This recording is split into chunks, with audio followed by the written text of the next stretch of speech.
from Mexico. An overstayed visa, mind you, allegedly masterminded a plot to drop explosive drones on the White House lawn during a UFC event. Snipers, drones, the President of the United States. And the guy they say planned the whole thing couldn't be bothered to follow our immigration laws. Now, I have been sitting in the Attila the Hun Chair for a long time, and I have heard a lot of things come across this golden EIP microphone. But this one stopped me cold. Because here's what I want you to think about. The left, for years now, has been telling us that illegal immigrants are just here to work, just here for a better life, just humble, hardworking people who picked the wrong paperwork. And we're the bad guys for noticing they came in illegally. We are the ones who are cruel. We are the ones who are heartless. We are the xenophobes. And then Abraham Alvarez shows up. I'm Rick LeBow, this is Rush Hour, and we are just getting started.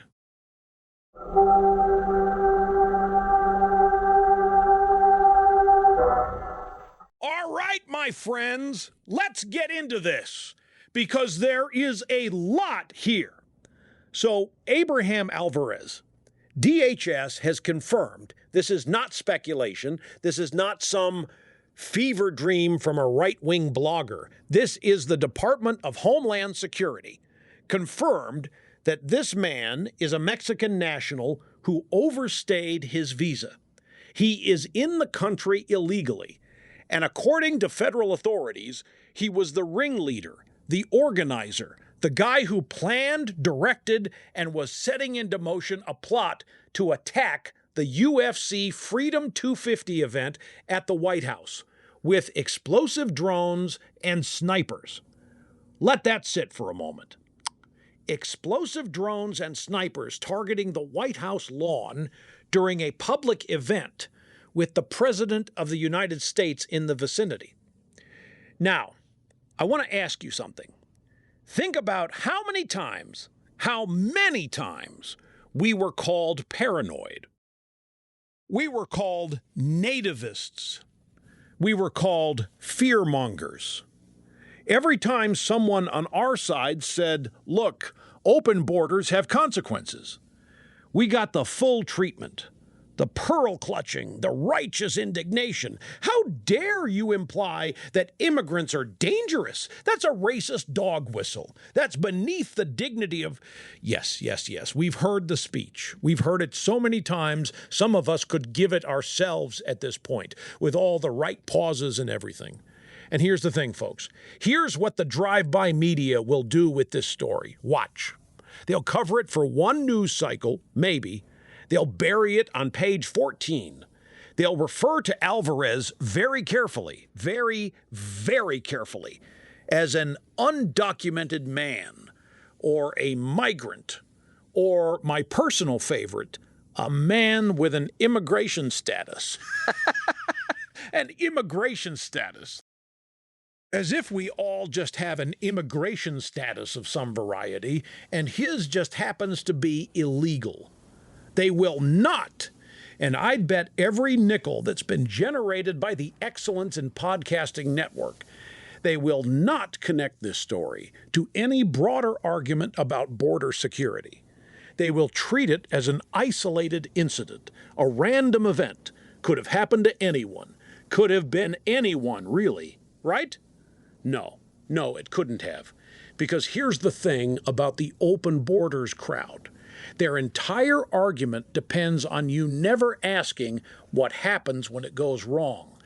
Their entire argument depends on you focusing on the sympathetic cases. And sure, there are sympathetic cases. I'm not saying there aren't. While systematically ignoring the cases that don't fit the narrative. And the press is their faithful accomplice in this. Every single time. Now, let's talk about what this plot actually was, because I don't think the full picture has really landed for people yet. This was not some lone wolf muttering to himself in an apartment somewhere. According to federal authorities, Alvarez was the ringleader of a group, a coordinated operation, explosive drones, plural, and snipers. That is a military-style attack plan. That is not a disgruntled guy with a grudge. That is a pre-planned, organized, multi-pronged, assassination-adjacent terror plot targeting the sitting president of the United States and everyone in that vicinity at a public event with thousands of Americans in attendance. And the guy who allegedly planned it shouldn't have been here in the first place. Now, here's where it gets really rich, and I say rich in the most sarcastic sense possible. The left spent 4 years absolutely shrieking about threats to democracy. 4 years of daily hysteria, tears on television, late-night comedians doing their very best sad face. Democracy under assault, norms being shredded, the republic is in peril. And now we have an actual confirmed plot. Allegedly, yes, we're still in the legal process, but a confirmed DHS statement about an actual coordinated attack plan targeting the president. And where's the outrage from those same people? Crickets. Because the outrage was never really about democracy. The outrage was always about who the target was. Now, ICE is going to do what ICE does, and good on them. The Trump administration has been serious about this in a way that Washington has not been serious about it in a very long time. And this case is exactly the argument for why. You cannot have a functioning immigration system where people waltz in, overstay their welcome, and the enforcement mechanism is nothing. A strongly worded letter, a notice to appear in court in 4 years. That system produced Abraham Alvarez. That system kept him here. That system had no mechanism, apparently, to remove him before he allegedly started planning to blow up a UFC event at the White House with aerial explosives. And I'll tell you something else. The people who designed that system, who defended that system, who called you a racist for wanting to change that system, those people have some explaining to do. They won't do it, of course. They never do. They'll just find the next sympathetic case, put it on the front page, and go right back to calling you names. But we know, and they know we know, and that's why they're so angry all the time. Because the truth keeps showing up and ruining a perfectly good narrative. You want to talk about what immigration enforcement is actually for? This is it, right here.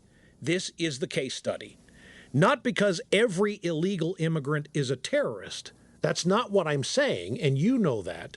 But because a system without enforcement, without consequences, without any meaningful mechanism to remove people who have no legal right to be here, that system cannot distinguish between the grandmother from Oaxaca and Abraham Alvarez. And that failure of distinction costs lives. The all-knowing, all-sensing, all-seeing Maha-Ricky said exactly this. And here we are. Don't doubt me, folks. Don't ever doubt me.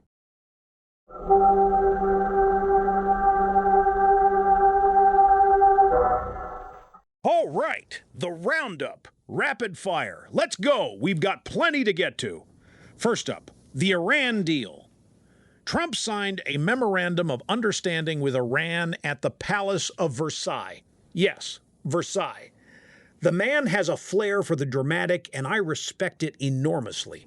Now, look, the details of this thing are still coming in. Rand Paul's behind it. Lindsey Graham's behind it, which tells you it probably covers a fairly wide ideological zip code.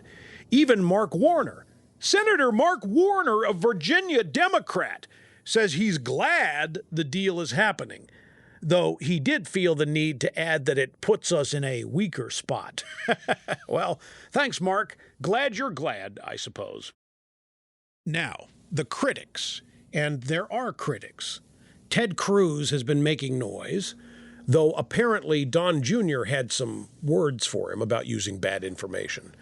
The critics are saying that the deal gives Iran too much. Concessions on the nuclear program, concessions related to the Strait of Hormuz, those are serious concerns. Those are not nothing. The Strait of Hormuz is where a significant chunk of the world's oil moves through. And I'll note that gas prices have dropped below $4 a gallon for the first time since March. 4 straight weeks of declines, down 52 cents over the last month. Now, whether that's connected to the Iran situation or just market forces doing what market forces do, I'm not going to draw a straight line and pretend I know for certain. But the timing is what it is. Here's my overall read on the Iran deal. I am not naive about Iran. The mullahs are not our friends. They have been exporting terror and misery since 1979. And they have never once, not once, honored an agreement without eventually cheating on it. So anyone who tells you this is a solved problem is selling something. But Newt Gingrich put it well. What exactly was the alternative? Another ground war in the Middle East? Another 20 years of nation building and trillion-dollar adventures?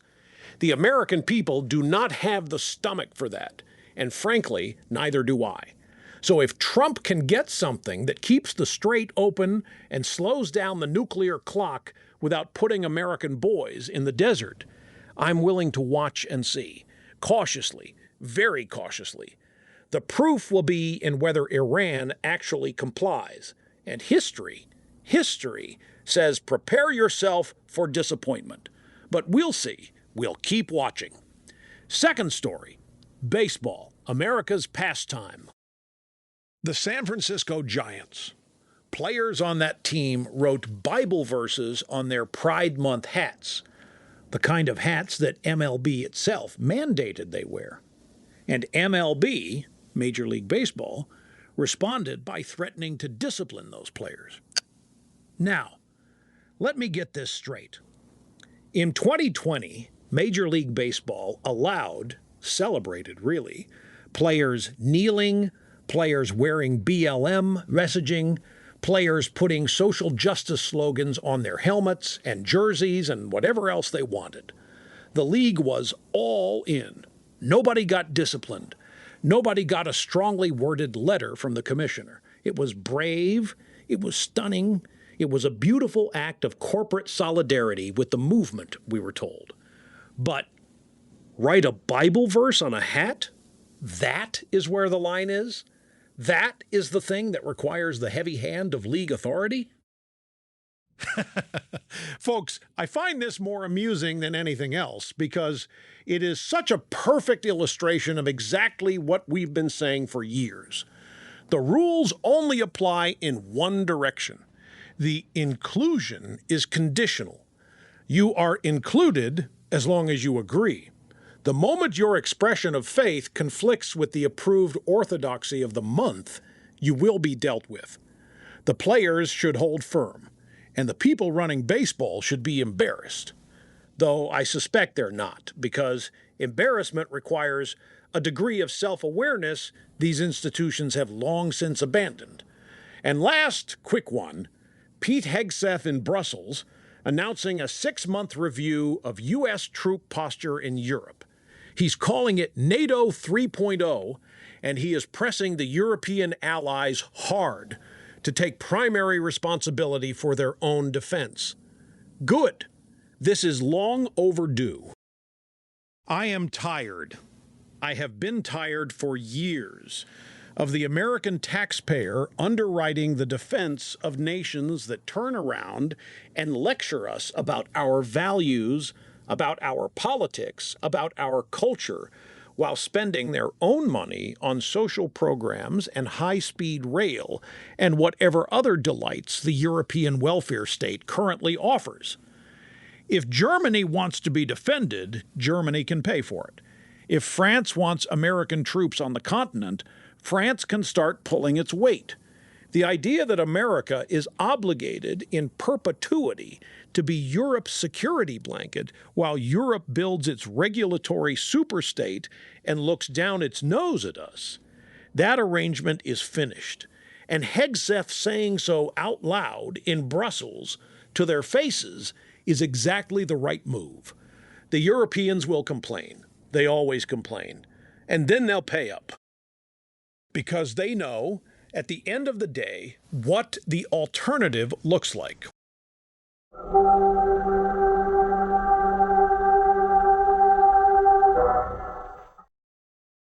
All right, my friends, we are at the end of another rush hour. Let me leave you with this. There is a thread running through everything we talked about today. The Iran deal, the NATO review, the terror plot at the White House, they all point to the same underlying reality. The world is not the place the faculty lounge told us it was. Good intentions do not produce good outcomes. Agreements on paper are not the same as security in practice. And people who are not supposed to be here can, in fact, pose a danger. None of this is complicated. Common sense, good old-fashioned American common sense, gets you to the right answer on all of it. The tragedy is that common sense has been declared a thought crime by the people who run our institutions, our media, and our schools. And so we have to keep saying it out loud every single day until it stops needing to be said. That's what we're here for.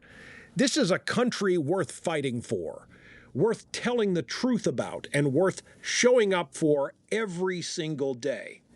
I believe that with everything I've got. I'm Rick LeBow. This has been Rush Hour, same time tomorrow, if they let us back on.